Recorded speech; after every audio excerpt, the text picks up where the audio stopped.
Como é que é, pessoal? Bem-vindos a mais um vídeo. Hoje vou fazer um treino com o coach, vai ser um dia de peito. E antes de treinar decidi mostrar-vos o que é que eu como de pré-workout, que é basicamente sempre a mesma coisa. E é aveia. Bora lá!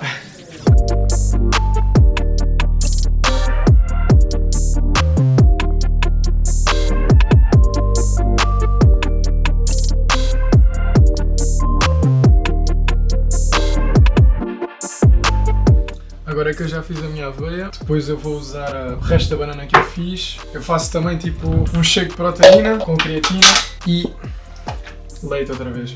Neste shake eu coloco 250 gramas de creatina e 5 gramas de mel.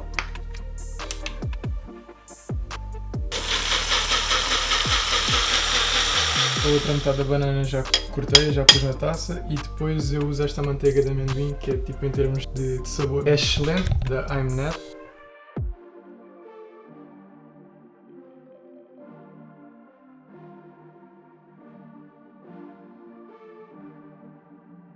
Já estou aí na casa do coach, ele já está aí a aquecer também.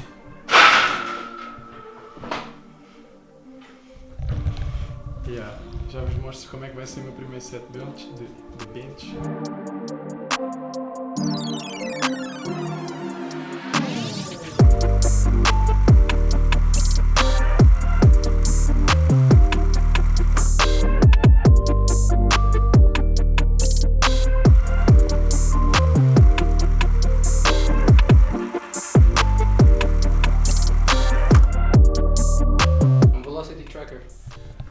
Serve para medir a velocidade da barra e com base nisso podes estimar o teu RPE e o teu One Rep Max. Assim podes individualizar o peso daquele dia com base no teu One Rep Max estimado daquele dia.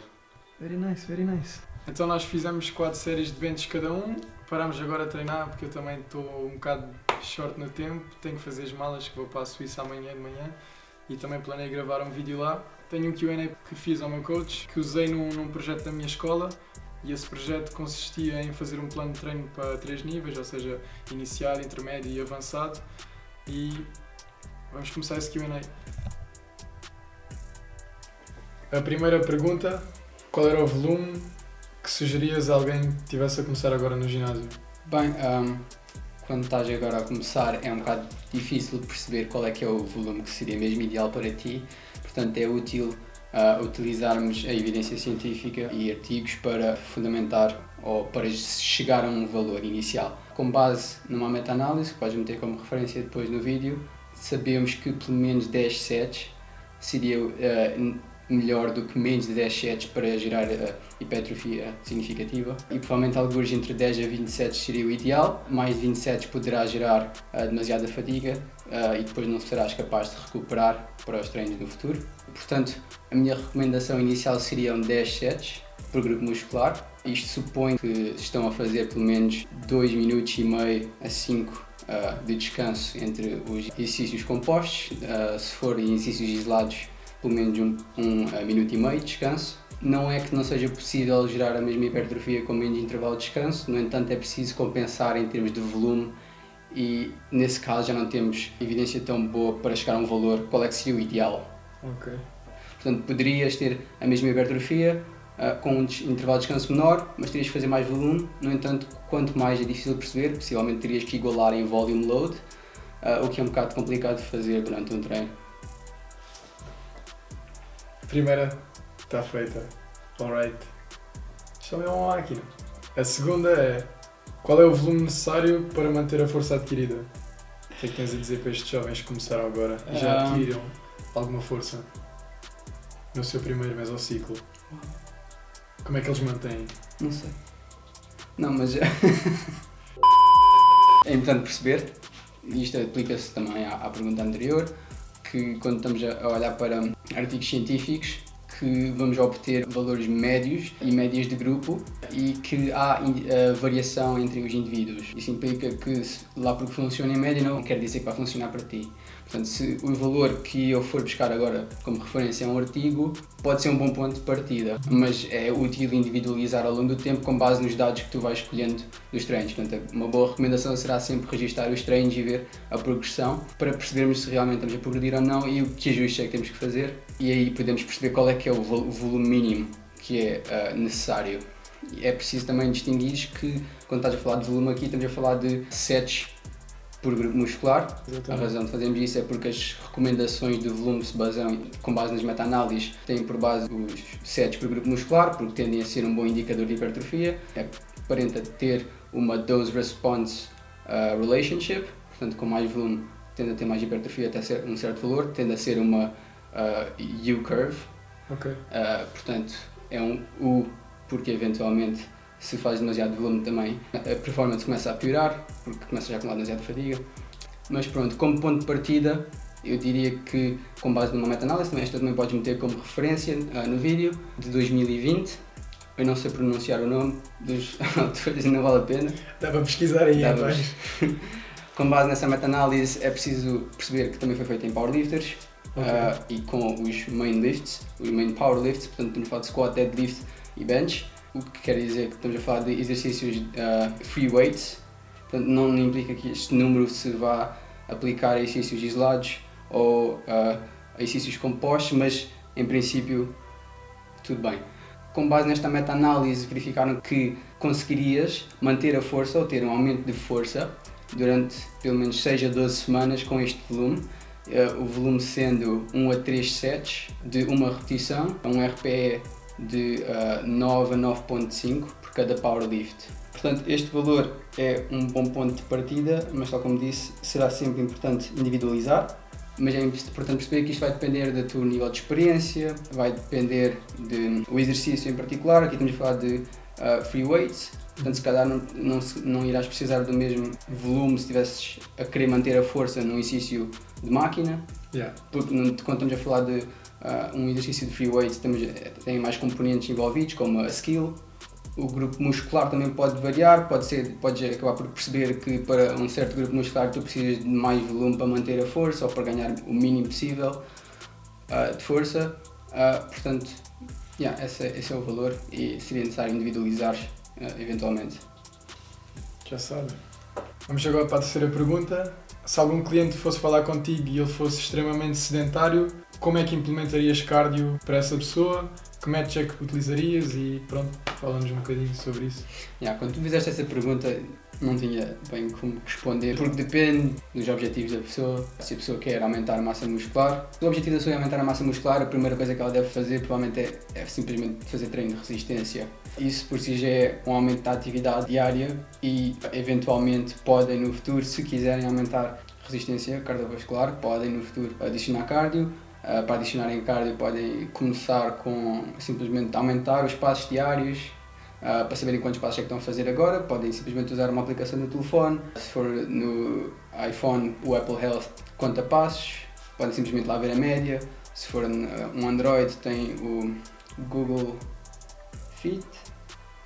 Há uma aplicação do Google que conta passos também, há várias que contam passos. Se forem utilizadas médias semanais, podemos então aumentar em relação a essas médias o número de passos. Portanto, se estavas a fazer em média antes 5.000 no último mês ou nas últimas semanas, pode simplesmente estabelecer um objetivo de fazer se calhar 6.000. Pode não ser muito útil para certas pessoas simplesmente obcecar com os passos e saber que tem que atingir 6.000. Portanto, pode ser útil fazer uma análise introspectiva e perceber que analisar o que é que costumas fazer ao longo do dia. Se por exemplo fores a pé para o trabalho, se calhar podes ir por um caminho um bocado mais longo, isso por aí já vai aumentar passos e vês quantos passos é que isso altera. Podes simplesmente, se calhar, se tiveres animais, podes passear o teu cão com mais frequência ou fazer um caminho um bocadinho mais longo. A cada meia hora levantas e dás passos na casa ou vais ao café. Há várias estratégias que podem ser feitas simplesmente para aumentar a atividade, deve ser feito aos poucos. Se a pessoa gosta de correr também pode simplesmente correr e simplesmente ir aumentando o volume que está a fazer ao longo das semanas. Começam se calhar com 20 minutos, se estiverem mesmo mal, sobe para 25, 30, à medida da capacidade. Ok. E a quarta pergunta é, se tivesses que implementar um deload, ou quando tu implementas um deload, como é nos teus planos de treino para os teus clientes, como é que tu fazes? Tens alguma semana fixa onde tens um deload, tipo 4 em 4 semanas, por exemplo, ou tu preferes fazer tipo questões ao teu cliente primeiro para saber como é que ele se sente, para tentares perceber se ele precisa mesmo de um deload, ou qual é o teu método de acessar se ele precisa de um deload ou não? O método de assédio é assim, eu costumo... Ok, podemos começar assim.